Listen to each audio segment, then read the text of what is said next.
함께 묵상 기도하심으로 1월 5일 친교위원회에 주관하는 새벽 예배 하나님께 드리겠습니다.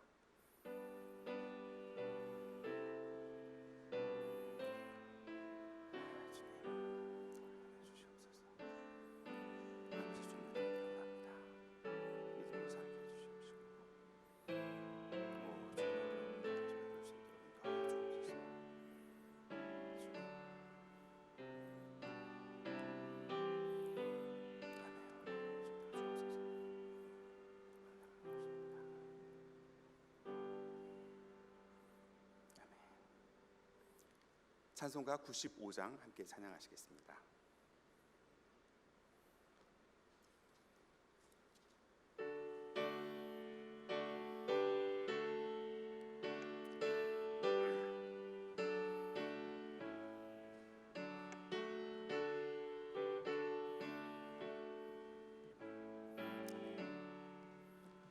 나의 기쁨 나의 소망 되시며 나의 생명이 되신 주 밤낮 불러서 찬송을 드려도 의가신 마음뿐일세. 나의 사모하는 선한 목자는 어느 꽃다운 동산에 양의 무리와 늘 함께 가셔서 기쁨을 함께 하실까. 길도 없이 거친 넓은 섬 갈 길 못하다 애쓰며 이리저리로 헤매는 내 모양 저 원수 조롱하도다. 주의 자비롭고 화평한 얼굴 모든 천사도 반기며 주의 놀라운 진리의 말씀에 천지가 화답하도다. 신정 사모하는 예수님 음성조차도 반갑고 나의 생명과 나의 참 소망은 오직 주 예수뿐일세. 아멘. 김현인 권사님께서 대표해서 기도해 주시겠습니다.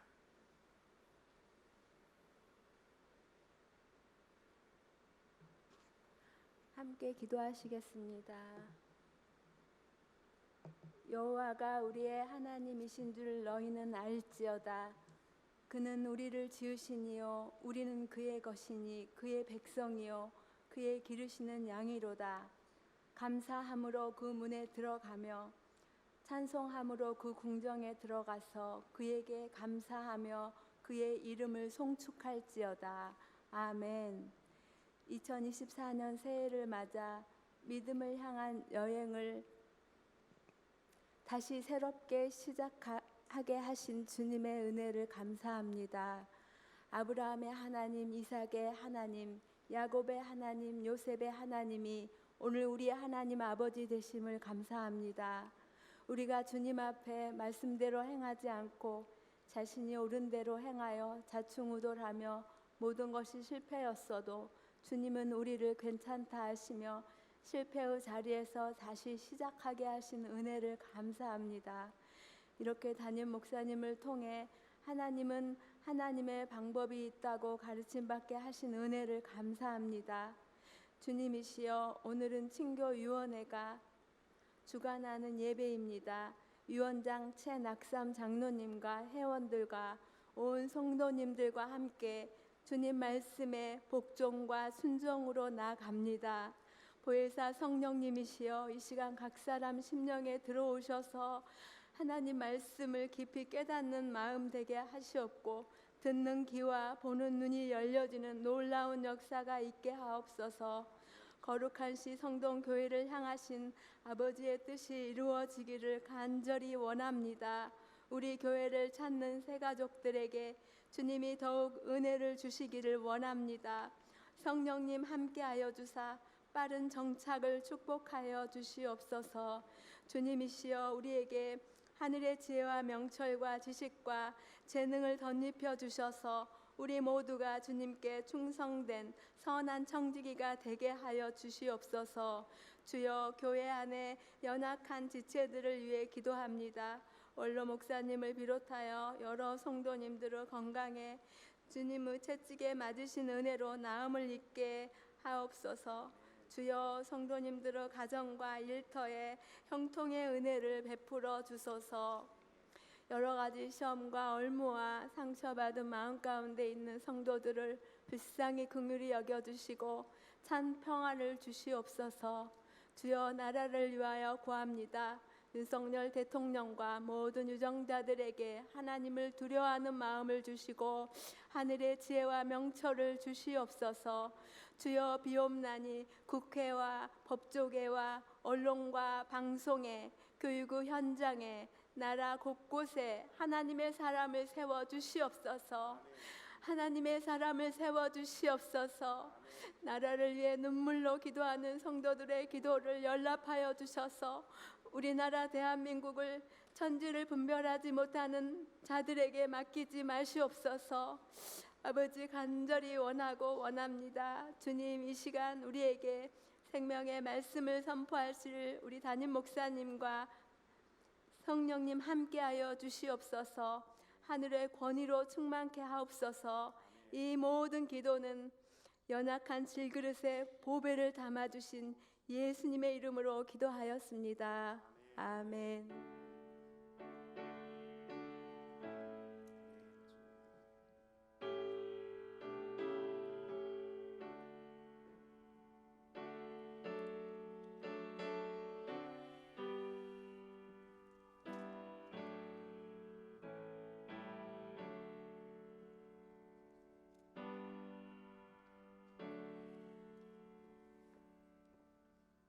아멘. 친교위원회에 나오셔서 함께 특성하시겠습니다.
오늘 우리에게 주실 말씀은 로마서입니다.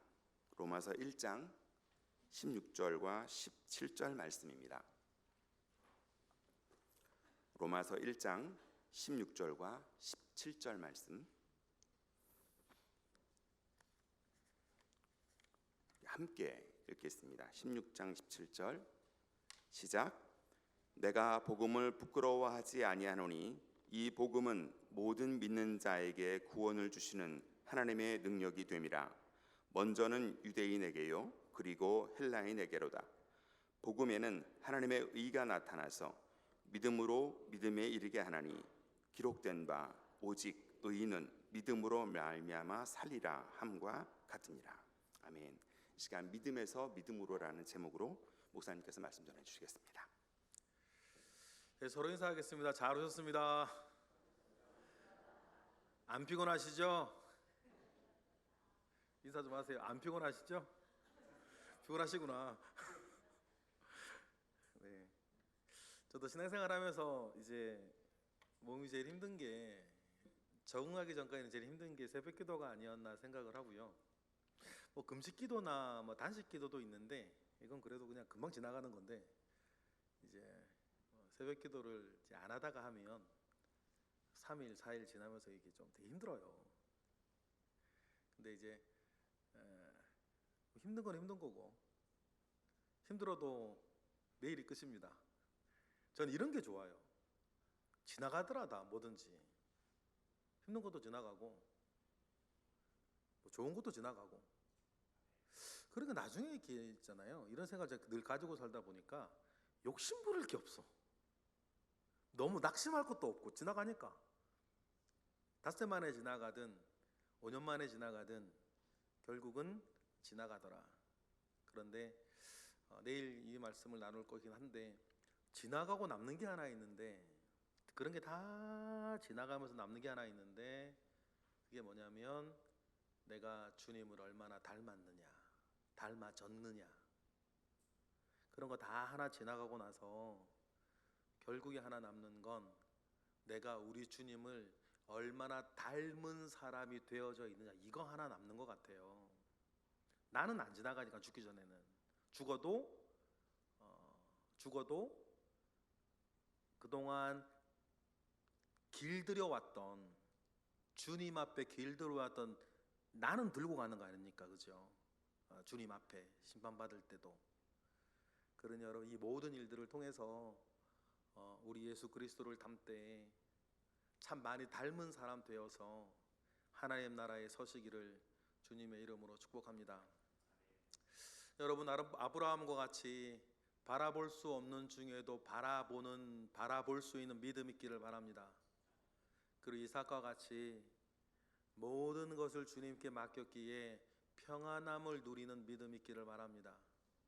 그리고 어떤 일이 있어도 심지어는 그 일이 나의 잘못으로 말미암아 일어난 일들이라 할지라도 철석같이 믿는 철석같이 주님을 믿고 따르는 야곱 같은 믿음 있기를 바랍니다.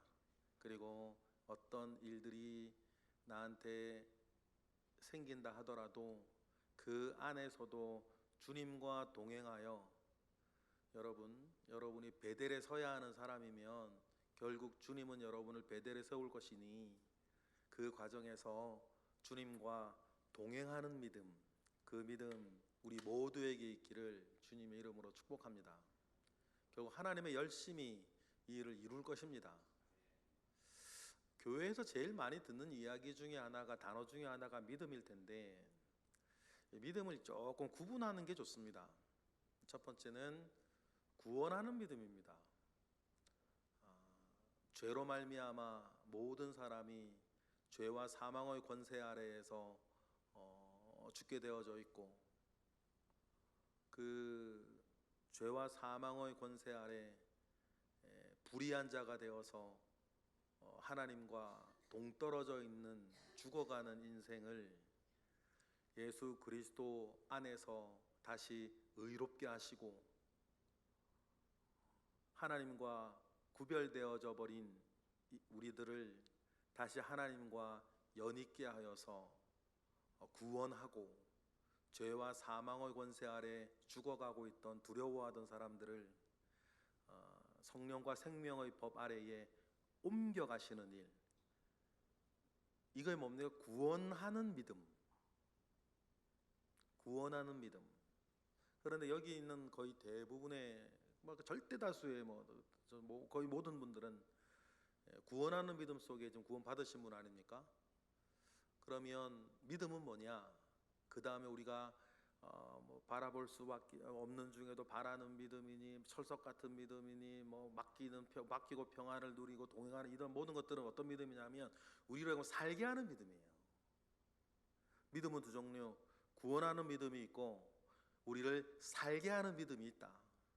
살게 하는 믿음이 여러분 무엇인지에 대한 이해도가 떨어져 있는 분은 설교를 들을 때, 예를 들어 설교를 들을 때 어떻게 딱 느끼냐면 내 삶하고는 그렇게 상관없는 동떨어진, 나하고는 동떨어진 이야기를 하시는구나. 목사님의 설교 난에서 나는 당장의 승진이 문제고, 나는 당장에 지금 계약건이 문제고, 나는 당장에 돈 버는 게 문제고, 당장에 아픈 거 낫는 게 문제고, 당장에 그냥 어떤 사람과의 관계 속에 아픈 이런 게 문제인데 왜 자꾸만 믿음 얘기하고 영적 그러고. 그러면 내 삶이랑 상관없이 동떨어져 있는 듯한 느낌, 모든 말씀들이. 그러면 설교 들을 때 얼마나 재미없겠어요. 졸기밖에 더 하겠습니까? 그러면 멍 때리고 있고 말이에요. 이런 것들이 일어나는 근본적인 원인은 살게 하는 믿음, 믿음은 구원하는 믿음뿐만 아니라 그 다음에는 살게 하는 믿음인데, 믿음이 나를 살게 한다는 이 내용들에 대한 이해도가 영적으로 떨어지는 거예요. 그러니까 강단의 이야기는 그냥 자꾸 딴소리로 들리는 거지. 아까 말씀드린 대로 자기는 당장에 필요한 게 그런 것들인데, 이런 것들을 내가 그 안에서 살게 하기 위해서 우리의 가진 바 믿음은 어떤 역할을 하는가? 믿음이 대체 뭐냐? 라고 하는 살게 하는 믿음에 대한 이해도가 떨어지기 때문에 자꾸만 그런 생각들 가지는 거고, 그런 분들은 구원받은 그리스도인이라 하더라도 굉장히 육적인 그리스도인인 거예요. 그러면 우리로 하여금 살게 하는 믿음에 대해서도 여러분 우리가 세 가지를 좀 기억할 필요가 있고, 오늘 그 얘기를 좀 하고 싶어요. 믿음은 구원하는 믿음이 있고 우리로 하여금 살게 하는 믿음이 있는데, 내가 믿음으로 살게 하기 위해서 무엇인가 결정을 내리고, 믿음으로 살기 위해서 무엇인가 선택을 하고, 믿음으로 살기 위해서 내가 무엇인가 나를 지켜나갈 그 순간을 우리는 뭐라 그러냐면 믿음을 고백한다 그러는 거예요. 그렇죠? 믿음은 간직하고 있는 게 아니라 그러지 않았습니까? 어떤 여러 일들 속에서 내 마음에 여러 일들이 있고, 내 생각에 여러 일들이 있고, 내 주변에 여러 일들이 있는데, 그 일들에서 내가 다른 것, 내 이익을 쫓아가지도 않고, 내 감정을 쫓아가지도 않고, 내 욕망을 쫓아가지도 않고 하나님을 쫓아가겠다고 결정하는 그 결정을 할 때를 뭐라 그러냐면 믿음을 고백한다 그러는 거예요. 그러면 여러분, 믿음이 살게 하는 믿음을 알고, 믿음을 고백하는 것이 나로 하여금 믿음이 믿음되게 하는, 나로 하여금 하나님의 사람으로 이 땅을 살게 하는 그 굉장히 중요한 순간이라는 것을 기억을 하면, 믿음을 고백한다는 것이 무슨 일인가. 우리 부부 사이에 어떤 일들이 있는데, 부부 사이에 어떤 심각한 일들이 있는데 그 안에서 믿음을 고백하시면, 나에게는 재정적으로 엄청난 일들이 있는데, 힘든 일들이 있는데 그 안에서 믿음을 고백하시면, 내 생명과 건강에 심각한 문제가 왔는데 그 안에서 믿음을 고백하시면, 나태와 무료함과 영적인 태만 가운데 내가 빠져서 허우적거리고 있는데 그 안에서 믿음을 고백하시면, 불의와 의 사이에서, 합법과 불법 사이에서 내 주변의 모든 사람들은 이렇게 하자고 하는데 그 안에서 믿음을 고백하시면, 여러분, 그래서 믿음은, 살게 하는 믿음은 고백하는 거예요. 고백하지 아니하면 고백하지 아니하면 대체 우리가 가진 믿음으로 대체 뭘 하겠다는 거냐고요, 그죠? 그러니 여러분, 믿음을 올해 우리 고백처럼 보배로운 그 믿음을 고백하는 일들은 우리에게 너무너무 중요하다. 그래야 믿음이 실제가 되고 신앙이 현실이 되고 또 소망이 이루어지는 은혜가 여러분 있을 줄 믿습니다. 2024년 보배로운 믿음을 고백하라는 말은 그런 소망을 이루어가는 삶을 하나님으로 말미암아 살라는 뜻이기도 하죠. 그러니 이 믿음 위에 서 있는 은혜, 믿음 안에 들어가는 이 은혜를 여러분, 저와 여러분은 꼭 올해 받아 누려야 되겠다. 그래서 우리가 로마서 5장을 보시면 이 믿음이 하나님과 나 사이를, 그리스도와 나를 평화롭게 하고, 그리고 이 믿음 위에 서 있는 은혜에 들어가게 하는 이 믿음에 대한 진술이 있는 거 잘 여러분 읽고 여러분 깨달아 보세요. 로마서 5장 1, 2절 우리 읽어보겠습니다. 시작. 그러므로 우리가 믿음으로 의롭다 하심을 받았으니 우리 주 예수 그리스도로 말미암아 하나님과 화평, 이게 구원하는 믿음을 말해요.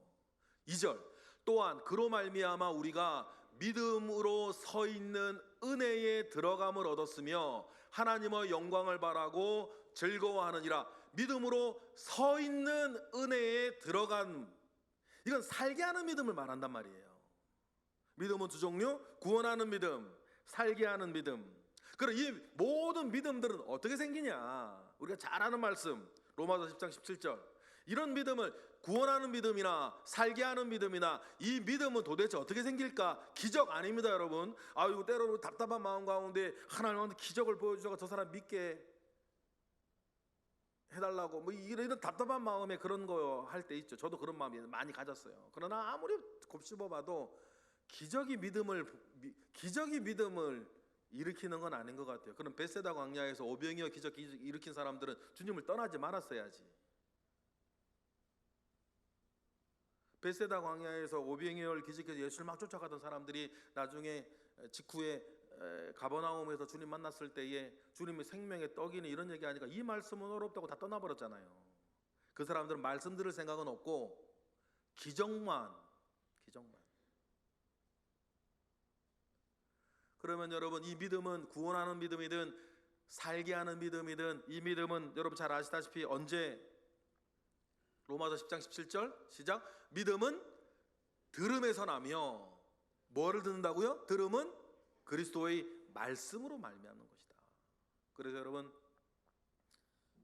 때를 얻든지 못 얻든지 좀 들리든지 안 들리든지 언제 어떤 일이 어떻게 일어날지 모르니까 하나님의 말씀을 여러분 듣는 믿음 가운데에, 듣는 시간 가운데에, 들을 수 있는 자리 가운데에 여러분 우리뿐 아니라 많은 분들이 자꾸 이렇게 기회를 자꾸 제공해야 되는 거죠. 왜냐하면 믿음은 뭐 제가 주는 게 아니고 믿음은 여러분이 주는 게 아니거든요. 믿음은 하나님의 선물이라 그랬으니까 그 우리의 역할은 뭐냐면 그 기회를 자꾸 주는 것밖에 없어요.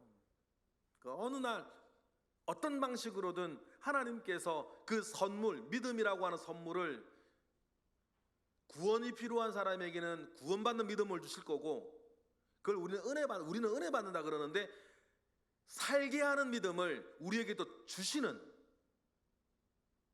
그 하나님의 선물이 우리에게 있을 줄 믿습니다.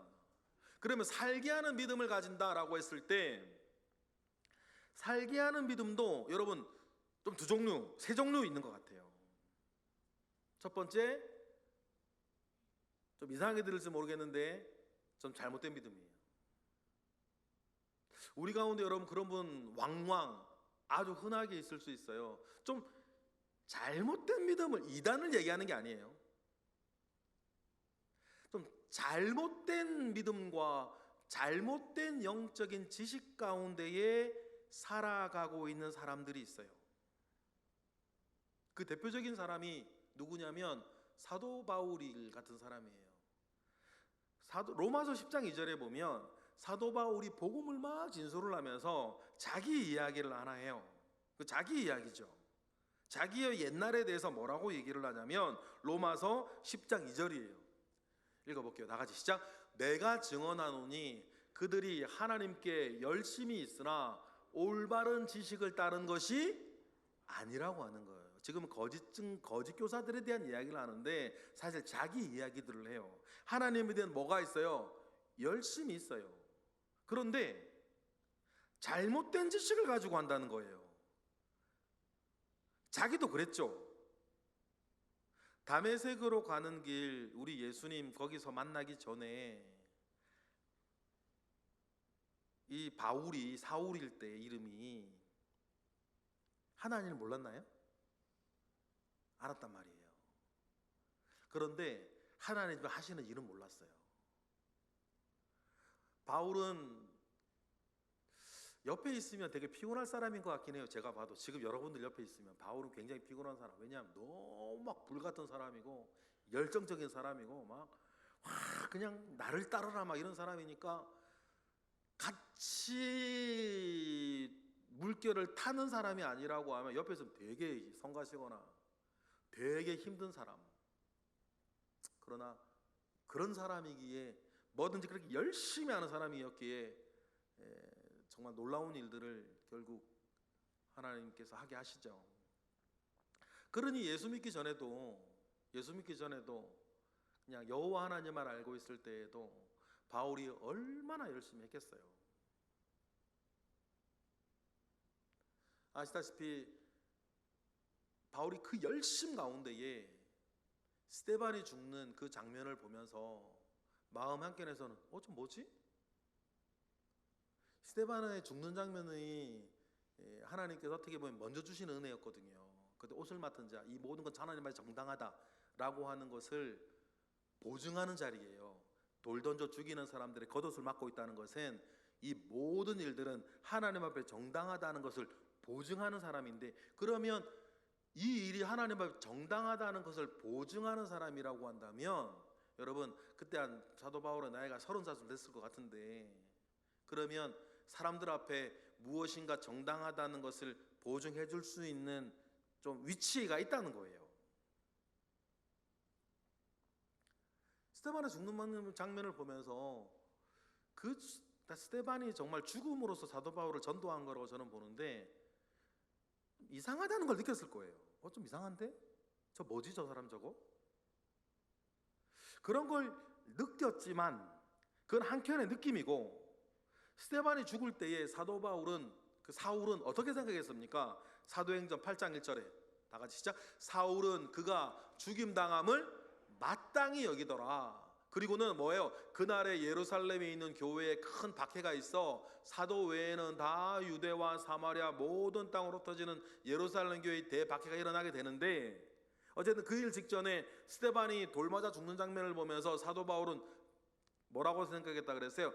당연하다, 마땅하다. 하나님에 대한 믿음 있고 하나님에 대한 열심이 있으나 지금 하나님이 무슨 일을 하고 있는지는 모르는 무슨 믿음이에요? 잘못된 믿음인 거예요.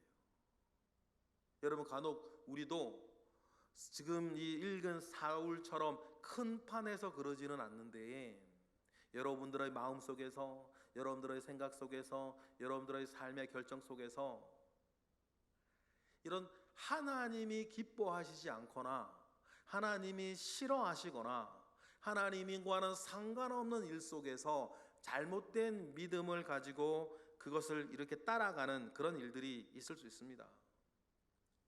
이때 사도 바울은 그때 자기를 나중에 알고 보니까 그렇게 바보같이 살았던 그 과거가 얼마나 한심스러웠는지 스스로 생각하기에 부끄러웠는지 사도 바울이 그때 일을 잊지 않습니다. 그때 일을 잊지 않아요. 자기가 예수 믿기 전 그때 막 교회를 핍박하고 박해하고 스데반 죽는 장면에 보증 쓰고 막 그럴 때 그때의 일을 사도 바울이 잊질 않아요. 그래서 사도행전에 보면 사도 바울이 예루살렘에서 맨 마지막에 잡혀서 예루살렘 사람들 앞에 히브리어로 말하고 또 헤롯 아그리빠 어떤 2세인데 성경에는 여러분 헤롯이 여러 명 나와요. 근데 이제 헤롯 아그리빠라고 하는 이제 뭐 헤롯 대왕의 증손자쯤 돼요. 헤롯 아그리빠 2세라고 하는 그 사람 앞에서 전도하기 위해서 하던 얘기들이 있어요. 그때 뭐라 그러냐면 사도행전 26장에 9절부터 이렇게 얘기를 하는 거예요. 다 같이 읽어볼까요? 시작. 나도 나사렛 예수의 이름을 대적하여 많은 일을 행하여야 될 줄을 스스로 생각해. 잘못된 믿음이에요. 그죠? 10절. 예루살렘에서 이런 일을 행하여 대제사장에게서 권한을 받아가지고 많은 성도를 옥에 가두며 또 죽일 때에 내가 찬성 투표를 하였고, 스데반트도 마찬가지. 다음. 또 모든 회당에 여러 번 형벌하여 강제로 모독하는 말을 하게 하고, 예수 믿는 사람들한테 예수 모욕하게 하고, 또 그들에 대하여 심히 격분하여 외국성 담에석 같은 거죠. 성까지 가서 박해하였고, 12절. 그 일로 대제사장들의 고난과 위험을 받아 또 얻은 거예요. 담에색으로 열심히 가는데 하나님을 방해하고 있는. 지금 이렇게 열심히 살고 있는데 하나님이 기뻐하시지는 않는 잘못된 믿음. 가장 여러분 우리도 흔하게 보는 예들 중에 어느 교회가 여러분 뭐 어떤 문제로든지 막 분란이 일어나가지고 막 패가 갈려 싸우고, 뭐 장로님들이 반쪽이 나고, 막 담임 목사 쪼가 하고, 무슨 장로님 쪼가, 이게 막 그분들 소식을 가끔 여러분 뭐 들을 때가 있으시잖아요. 근데 하나같이 얼마나 열심인지 몰라. 예배에 얼마나 열심인지. 어떤 사람은 식당에서 드리고, 어떤 사람은 본당에서 드리고. 얼마나 열심히, 그때는 더 열심히 합니다. 얼마나 열심히 하는데요. 자기 쪽으로 한 사람이라도 더 끌어가려고. 전형적인 뭐예요? 잘못된. 하나님 그걸 기뻐하십니까? 하나님 원하시는 겁니까?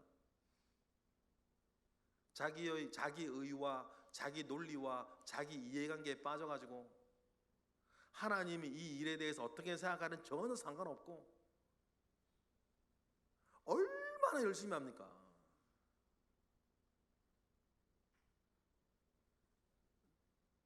잘못된 믿음이 낳는 열심이 있단 말이에요. 제가 뭐 다른 교회의 극단적인 일들을 했지만 여러분 우리도 마찬가지.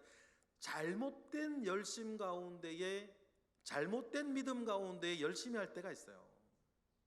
여러분 그거 하등의 유익 없습니다. 하등의 유익이 없어요. 열심히 하면 할수록 그 사람은 하나님께 부담이 됩니다. 사도 바울이 다메섹에서 주님 만나기 전에 열심히 하면 할수록 하나님께는 그게 부담이에요. 그러면 하나님도 그렇게 생각하시지만 사도 바울은 나중에 예수님 만나고 돌아보니까 과거의 자기를 보면 사도 바울은 직접 고백했잖아요. 아이고 나는 죄인들 중에 뭐다? 괴수다. 괴수 맞지 사실. 죄인들 중에 머리란 얘기 아니에요. 그래서 디모데전서 1장 15절에 보니까 읽어볼까요? 시작. 미쁘다 모든 사람이 받을 만한 말이요 그리스도 예수께서 죄인을 구원하시려고 세상에 임하셨다 하였도다. 그런데 죄인 중에서 내가 괴수니라. 괴수. 그러나 내가 긍휼을 입은 까닭은 예수 그리스도께서 내게 먼저 일체 오래 참으심을 보이사 후에 주를 믿어 영생 얻는 자들에게 뭐가 되게 하셨다? 본이 되게 하시다. 사도 바울은 그렇게 자기 인생을 그렇게 생각했어요. 로마서를 쓸 때는 그래도 사도 바울이 이제 노년기란 말이에요. 노년기예요. 노년기에 접어들여서 사도 바울의 생각을 할 때 자기의 과거를 생각을 하면 다 죄인인데 다른 죄인은 죄인으로 가만히나 있었지. 나는 내가 죄인일 때 그냥 가만히 있었던 게 아니라 하나님의 일을 방해하고 하나님의 일을 회방하고 하나님의 믿음 가운데 있는 사람, 자기가 지금 받고 있는데 그 예수 믿는 이들을 박해하고 죽게 하고. 그러니까 사도 바울은 스스로 생각했을 때 그래 나는 죄인들 중에서도 뭐다? 괴수다. 여러분들이 다 알지 않냐? 그런데 그런 나에게 하나님은 은혜를 주셔서 지금은 내가 박해하던 예수를 위해서 내가 박해받는 사람이 되어서 이렇게 막 살고 있는 이것을 보면서 바울은 이렇게 생각을 해요. 나의 그 부끄러운 과거가 하나님께서 또 다른 믿지 않는 사람들에게 본이 되게 하려고 나를 세우셨다. 이 은혜의 바울은 알았어요. 여러분, 부끄러운 일이 없기를 바라고 일단 만약에 여러분의 과거에 이건 정말 부끄러운 일이었다. 내가 그때 왜 그랬을까? 라고 하는 것이 만약에 있다면 그것을 잊으려고 하시면 안 돼요. 잊혀지지도 않고 그것을 그냥 묻어두는 쪽으로 가면 자칫 외식하는 자가 되기가 너무너무 쉬워요. 목회하다 보면 정말 그런 거 정말 많이 느끼는데 이런 거예요. 도둑놈이요 정말 더 지독하게 살인자 욕하고 있는 거. 제 생리가 그렇더라고요. 도둑놈이 살인자 욕하고 있는 거. 살인자가 거짓 증거하는 자 욕하고 있는 거. 이 어떤 보상심리 같은 거가 있는지 영적으로 어떤 죄 때문에 괴로워하는 사람이 주변에 너무 더 비난의 칼을 막 휘두를 때를 정말 많이 봐요. 그 말은 맞죠. 그 말은 맞는데 가끔 저 사람이 저런 말 할 땐가 그런 생각할 때 되게 많아요.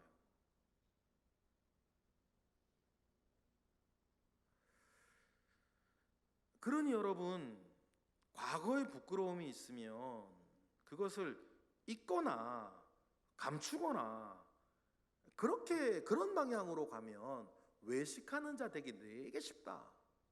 살인자가 거짓말쟁이 욕하는 것처럼. 오히려 사도 바울의 고백이 더 온전해요. 오히려 여러분, 그랬던 나 자신을 용서하신 은혜를 경험하고 그랬던 내가 지금 이렇게 살거나 살기 위해 노력하고 있는 것을 통해서 하나님이 나를 이런 본으로 세우신다는 것을 증거하는 게 훨씬 복음적이에요. 사도 바울은 그런 믿음 가운데 있었습니다. 나중에 알게 되어서 얼마나 감사한지는 얼마나 감사한지. 그런데 여러분, 분명한 건 뭐가 있습니까? 잘못된 믿음, 좀 더 정확하게는 잘못된 지식 위에서 자기의 믿음을 막 고백하면서 다른 길로 가게 할 수 있다. 그래서 여러분, 우리에게 믿음을 주시는 그 하나님의 말씀 앞에 앉아서 무엇이 무엇인지를 알아나가는 지루한 시간들이 필요하다. 그렇죠? 때로는 그것이 지루한 시간일 수 있어요. 하나님의 말씀을 제대로 알아가는 그 시간들. 그러나 그런 시간들이 참 많이 쌓여 있어야 우리가 다메섹에서 주님 만나기 전에 그 사울처럼 하나님을 향한 믿음도 있고 하나님을 향한 사랑도 있는데 지식이 잘못되어지거나 지식이 어려서 오히려 그 믿음과 사랑을 엉뚱하거나 아니면 하나님께서 가슴 아파하시는 일에 쏟고 있을 때가 있을 수 있다는 거예요. 그러니 여러분, 우리가 믿음을 고백하는 순간 여러분, 이 고백이 하나님 앞에 정당한 고백이 되기 위한 영적인 지식을 하나님의 말씀 가운데 쌓아나가는 것이 너무너무 중요하다. 너무 아깝잖아요. 너무 아깝기 때문이에요. 그리고는 여러분, 믿음을 고백한다, 살게 하는 믿음이라고 했을 때에는 또 두 번째 또 믿음이 있는데 이거를 영어로 표현을 하면 believe의 믿음이 있어요. believe의 믿음은 뭐냐면 내가 작정하는 믿음이에요. 이거 좋습니다. 여러분 이 빌리버의 믿음도 구원받기에 충분해요. 또 이런 것들이 있어야 됩니다. 오늘 우리가 읽은 로마서 오늘 본문에서도 믿음으로 믿음에 이른다라고 했을 때에 믿음에서 믿음으로 이른다 했을 때에 첫 번째 믿음을 요 빌리브의 믿음을 말한단 말이에요. 사도 바울도 다메섹에서 주님을 만나고 바른 영적인 지식 위에 믿음 위에 섭니다. 정말 사도 바울 열심히 살아요. 사도 바울 정말 열심히 삽니다. 그런데 그때 사도 바울이 믿음을 시작할 때에는 자기 자신에 대해서 이렇게 생각을 했어요. 고린도전서 볼까요? 15장 9절부터. 고린도전서 15장 9절. 다 같이 시작. 나는 사도 중에 가장 작은 자라. 나는 하나님의 교회를 박해하였으므로 사도라 칭함을 받기를 감당하지 못할 자라는 것이 사도 바울의 믿음의 출발이었다는 거예요. 10절 시작. 그러나 나의 나 된 것은 하나님의 은혜로 된 것이니 내게 주신 그의 은혜가 헛되지 아니하여 내가 모든 사도보다 더 많이 수고하고 하였으나 내가 한 것이 아니요 오직 나와 함께 하신 하나님의 은혜로다라고 고백하면서 살아가는 믿음이 있습니다. 이 믿음 위에서 내가 정말 하나님을 오히려 박해하던 사람이었고 그 안에서 나의 나 된 것은 은혜니 열심히 내가 살아야겠다. 주님을 위해서 내가 열심히 살아야겠다라고 하는 좋은 믿음을 사도 바울이 가지게 됩니다. 그리고 여러분 사도 바울의 삶을 보면 사도 바울이 실제적으로 감옥에 갇혀 있던 시간들을 빼면 선교 사역을 실제적으로 하던 시간은 10년여간밖에 안 돼요. 감옥에 건 10년 갇혀 있고 선교사로서 사역했던 시간도 한 10년밖에 안 된단 말이에요, 사실은.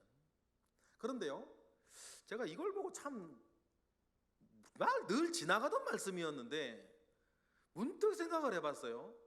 사도 바울이 고린도후서에 보면 내가 사역을 하는 동안 이 어떤 일들을 겪게 되었는지 사도 바울이 거의 감옥에 갇히기 한 1년 전쯤에 썼던 예루살렘에서 체포되어지기 전에 한 1년 전쯤에 썼던 책이 이 고린도후서인데 그러면 9년 잡아볼까요? 계산하기 그래 10년 잡아봐도 그때쯤에 지난 10년 동안 사도 바울이 내가 사역을 하면서 어떤 일들을 겪었는지에 대해 쭉 부득불레가 자랑한다 그러면서 자랑하는 대목이 나와요. 고린도후서 11장이에요. 23절 우리 읽어볼까요? 시작. 그들이 그리스도의 일꾼이냐 정신없는 말을 하거니와 나는 더욱 그러하도다. 내가 수고를 넘치도록 하고 옥에 갇히기도 하고 더 많이 하고 매도 수없이 맞고 여러 번 죽을 뻔하였으니 했어요. 보세요. 23절.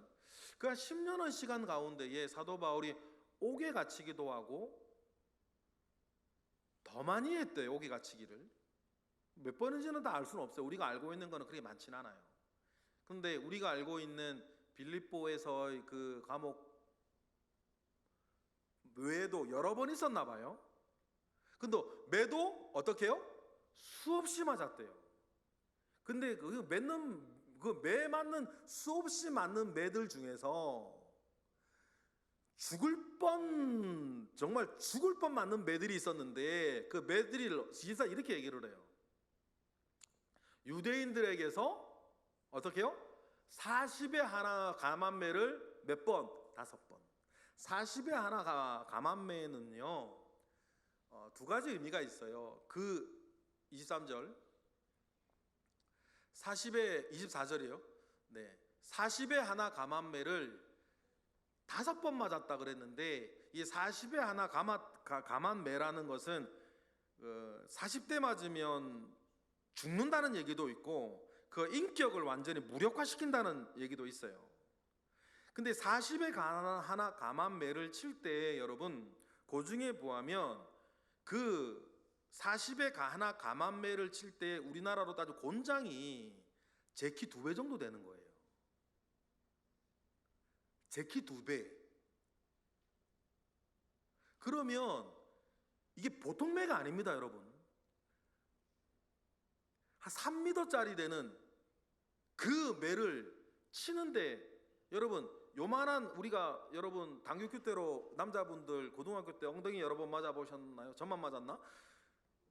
그러면 이게 조준이 쉽단 말이에요. 그런 거. 근데 여러분 3m 넘는 매들은요 어떻게 되는 거냐면 주로 엉덩이나 다리, 허벅지를 때리는데 이게 똑바로 안 내려간단 말이에요. 그럼 어디를 맞냐면 때로는 등짝도 맞고 허리도 맞고 무릎도 맞고 막 이렇게 된단 말이에요. 그러면 3m 넘는 매를 여러분 잘못 맞으면 뼈 부러져요.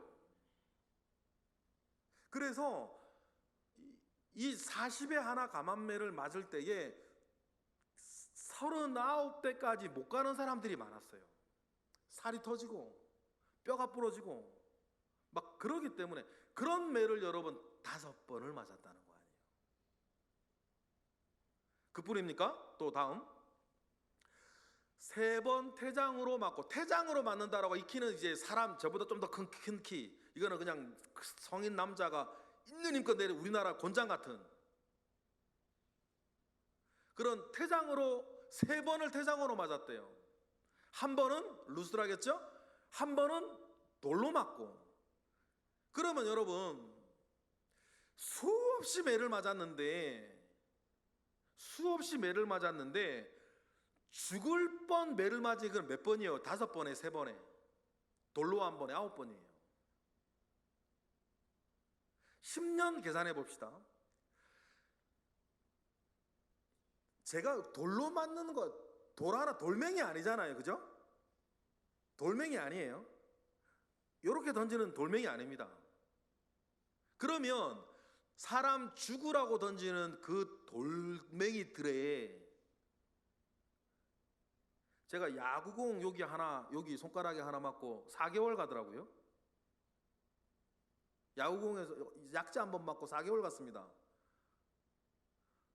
그러면 여러분 돌이나 태장이나 40에 하나 감한 매를 10년 동안 9번을 맞았으면, 그리고 죽을 뻔한 그 다른 자잘한 매들은 빼고, 그러면요 사도 바울 사역 10년 동안 몸이 성한 날은 없었다는 거예요.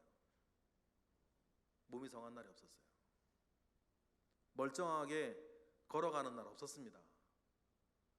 그래서인가 고대로부터 중세시대 초대교회로부터 전해 내려오는 사도 바울의 그림을 보면 다 사도 바울이 곱추로 나와요. 왜 그런지는 알 것 같아요.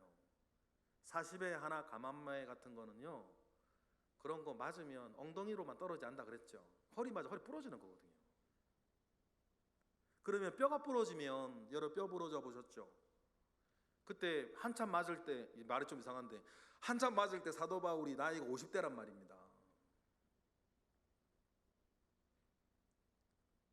그러면 뼈 한번 부러지면 그 뼈 붙는데 얼마나 걸려나 모르고, 지금처럼 기부스가 있습니까?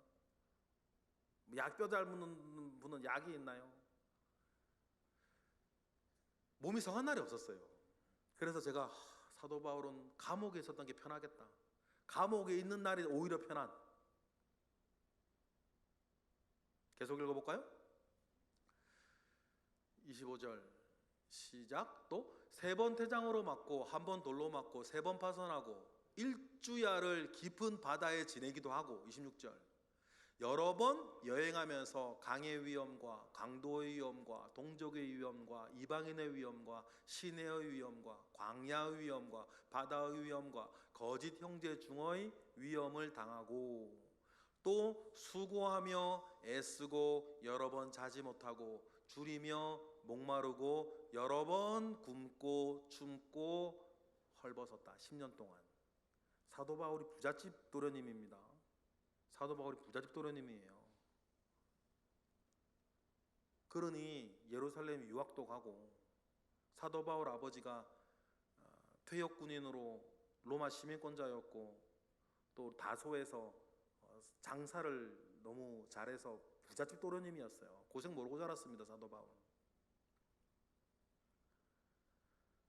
그랬는데 10년 동안 여러분 매 맞은 것만 제가 죽을 뻔한 매만 9번이었고 수도를 헤아릴 수 없는 매들이 있었고 굶주리고 허기고 뭐 이거 다 보면 사도 바울이 말입니다. 10년 동안 평안할 날이 어디 있습니까? 그러니까 사도 바울이 내가 가장 작은 자이지만 누구보다도 이렇게 가장 죄인 중의 괴수로서 열심히 나를 살게 했던 믿음이 있었다.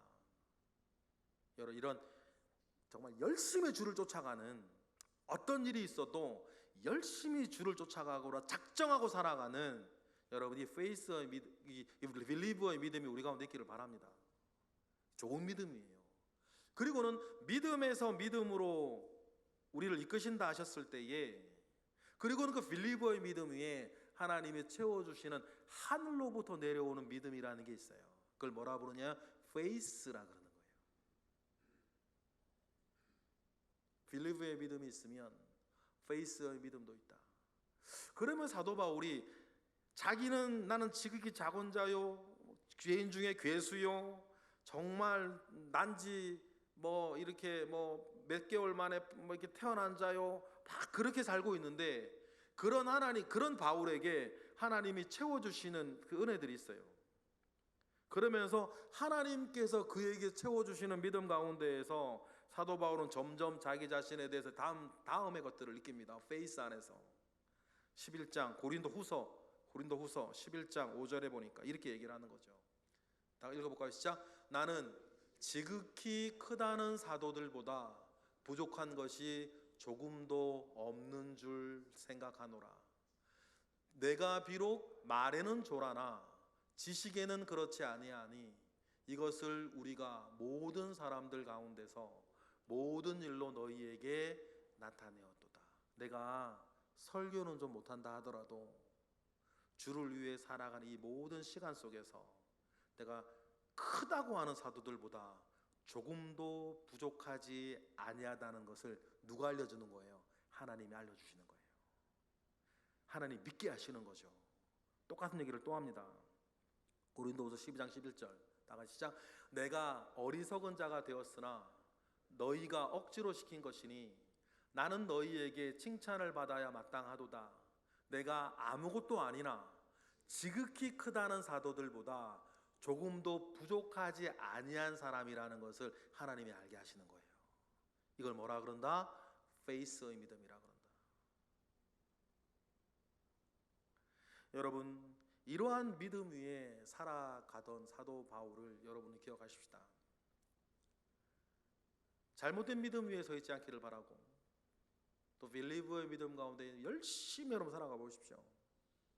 그리고 하나님께서 주시는 하늘로부터 채워주시는 그 믿음 가운데에 여러분이 누구인지를 아시기를 바랍니다. 그리고는 사도 바울은 계속 그 길을 갑니다.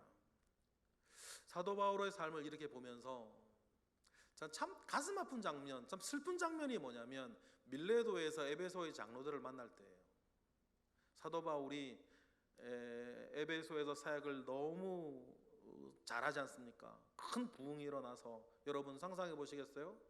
서울 시내에 예수 믿는 사람들이 얼마나 많아지면 종로에 있는 불상 파는 사람들이 광화문에서 데모할까요? 매출 떨어진다고. 과연 서울 시민들 중에서 얼마나 많은 사람들이 예수를 믿어야 광화문에서 불상 파는 사람들이 매출 떨어진다고 광화문 앞에서 데모를 하겠어요? 에베소에서 그런 일이 일어났던 거 아닙니까? 그 폭동이 일어난 거잖아요. 그러니 너무너무 자기가 가보고 싶은 에베소인데 사도 바울이 에베소에 맞으면 예루살렘으로 가기 직전에 에베소에 가지를 못해. 가다가 죽으니까 자기만 죽을 뿐만 아니라 괜히 그냥 문제 일으켜서 그리스도인들도 위험에 빠뜨릴 수 있으니까 사도 바울이 에베소에 감히 가지를 못하고 에베소 인근에 있는 밀레도에 누구를 불러요? 장로들을 부른다고요. 20장 17절 읽어볼까요? 시작. 바울이 밀레도에서 사람을 에베소로 보내어 교회의 장로들을 청하여 그리고 작별 인사하는 거예요. 그런데 그때 작별 인사하는 그 자리에서 막 아가보라든지 빌립의 딸들이라든지 아니면 성령께서 계속해서 사도 바울은 하는 얘기가 뭐였냐면 거기 가면 큰일 난다. 환난과 고난과 고통이 사실 사도 바울에겐 이건 뭐 늘 있는 일이긴 한데 예전과는 좀 차원이 다른 일들이 너를 기다리고 있을 것이다. 막 이야기를 하니까 에베소의 장로들이 뭐라 그래요? 다 뜯어말리는 가지 말라고. 가면 큰일 난다고. 막 가지 말라고 막.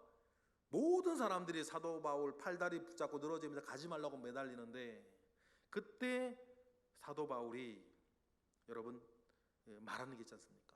근데 사도 바울이 그럽니다. 성령께서도 나에게 예루살렘 가면 지금 예루살렘 가면 어떻게 될 거라고 말씀하신 게 있다. 사도행전 20장에 보니까 22절부터 시작. 보라 이제 나는 성령에 매여 예루살렘에 가는데 거기서 무슨 일을 당할지 알지 못하노라. 오직 성령이 각성해서 내게 증언하여 결박과 환난이 나를 기다린다 하시나 이렇게 말하는 거예요. 그러니까 여러분 에베소의 장로들이나 아가보 이런 사람들뿐만 아니라 각성해서 성령이 계속해서 거기 가면 환난이 있다, 어려움이 있다, 힘들 거다, 엄청난 일들이 있을 것이다라고 계속 이야기를 하는데 사도 어떻게 받아들이냐면 사도 바울 어떻게 받아들이냐면 성령에 매여서 간다는 거예요. 그러면 성령 알려주시나 말지. 알려주시는 성령은 뭐고 그래서 성령에 매여 간다는 건 뭐야?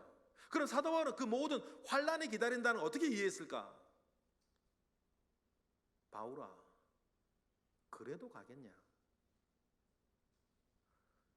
바울아 그래도 복음을 위해 가겠냐?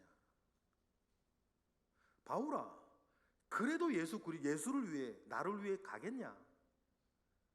물으신 것으로 사도 바울은 받아들이고 그렇게 하겠다고 가는 거예요.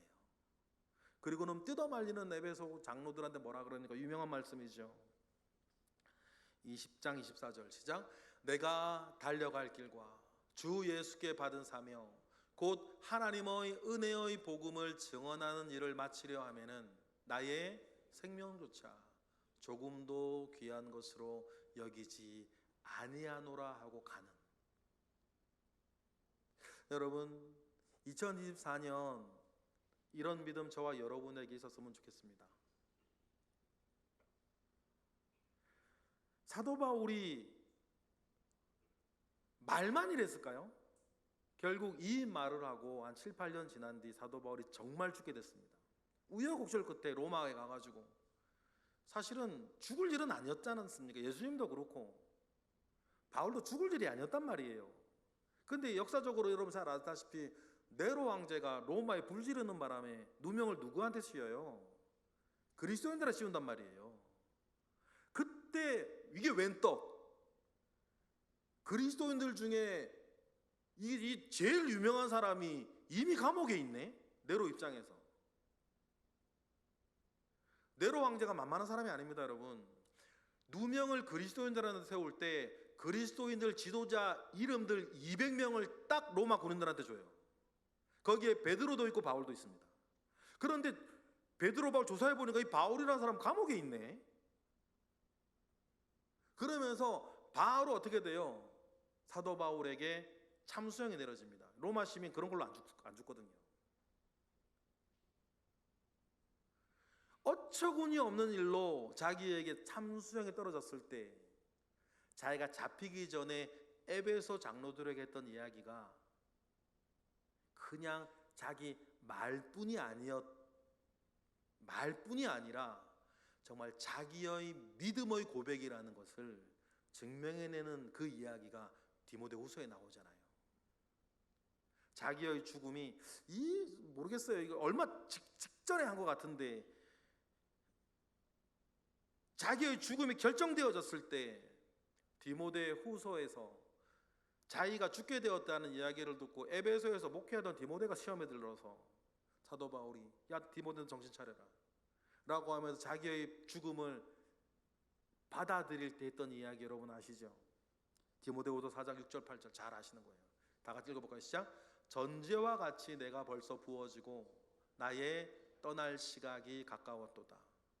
나는 선한 싸움을 싸우고 나의 달려갈 길을 마치고 믿음을 지켰으니 이제 후로는 나를 위하여 의의 면류관이 예비되었으므로 주 곧 의로우신 재판장이 그날에 내게 주실 것이며 내게만 아니라 주의 나타나심을 사모하는 여러분에게도 주실 것이다.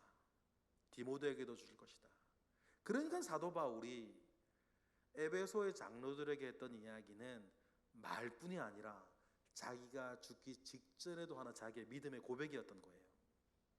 믿음은 고백하는 거니까. 사도 바울은 어떻게 이런 믿음을 고백할 수 있었을까? 사도 바울에게는 간직되어진 믿음이 있었습니다. 믿음을 간직하고 있으니까 믿음을 고백하는 거 아닙니까? 이런 삶을 고백할 수 있었던 사도 바울의 믿음의 내용, 저와 여러분에게도 있기를 원하는 이 믿음의 내용을 마지막으로 보고 오늘 말씀 마치겠습니다. 여러분 잘 아시는 말씀, 디모데후서 1장 12절. 사도 바울에게 있는 믿음, 여러분 제가 한번 읽고 여러분 다 같이 읽게요. 사도 바울에게는 이러한 믿음의 내용이 있었어요. 이로 말미암아 내가 또 이 고난을 받되, 디모데후서예요.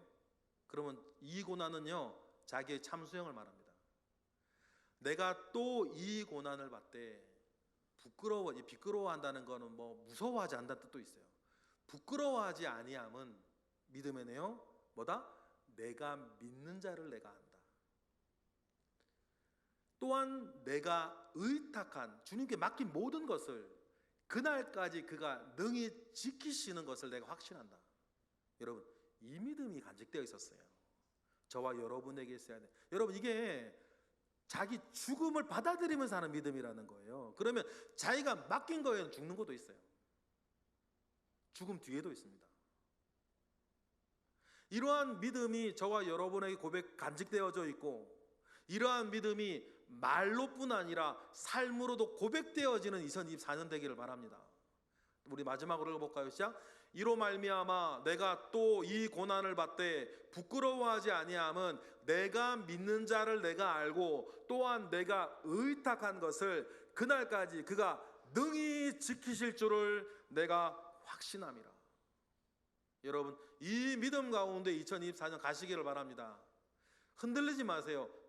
이 믿음 위에서 바랄 수 없는 중에 바라고, 이 믿음 위에 하나님께 모든 것을 맡겨서 평안함을 누리시고, 이 믿음 위에 설령 내 잘못으로 일이 틀어지고 고통에 찾아와도 철석같이 믿으시고, 그러면서 주님 나를 베델에 세울 때까지 주님과 동행하며 살아가시는 은혜들이 2024년 우리에게 있기를 주님의 이름으로 축원합니다. 이렇게 사는 걸 뭐라 그런다? 보배로운 믿음을 고백하는 거라 그러는 거예요. 그런 은혜와 능력이 우리 모두에게 있기를 주님의 이름으로 축원합니다. 기도하겠습니다. 할렐루야. 하나님 감사와 영광을 올려드립니다. 크신 은혜 가운데에 우리와 함께 하시고, 하나님 우리에게 바른 믿음의 지식을 주시고, 바른 믿음의 지식을 가진 보배로운 그 믿음을 2024년 내가 만나는 모든 일들마다 온전히 고백해낼 때 하나님의 선한 일을 이루어 가시옵소서. 예수 그리스도의 이름으로 기도드렸나이다. 아멘.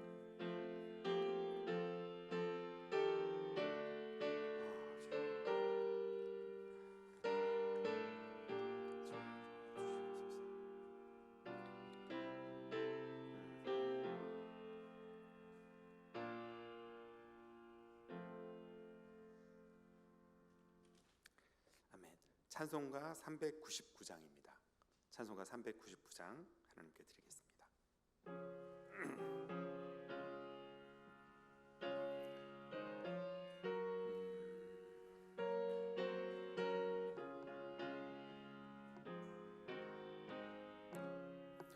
어린 양들아 두려워 말아라. 주님 우리와 함께 하신다. 하늘에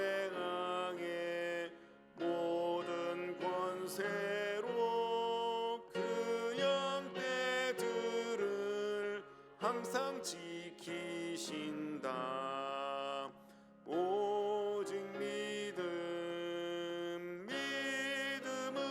믿음으로 두려움 없으리. 오직 믿음, 오직 믿음, 믿음으로 두려움 없으리. 오직 믿음. 어린 양들아 두려워 말아라. 주가 내 갈 길 인도하신다. 마라의 쓴물 달게 하신 주, 그 동산에서 피땀 흘리셨네. 아멘.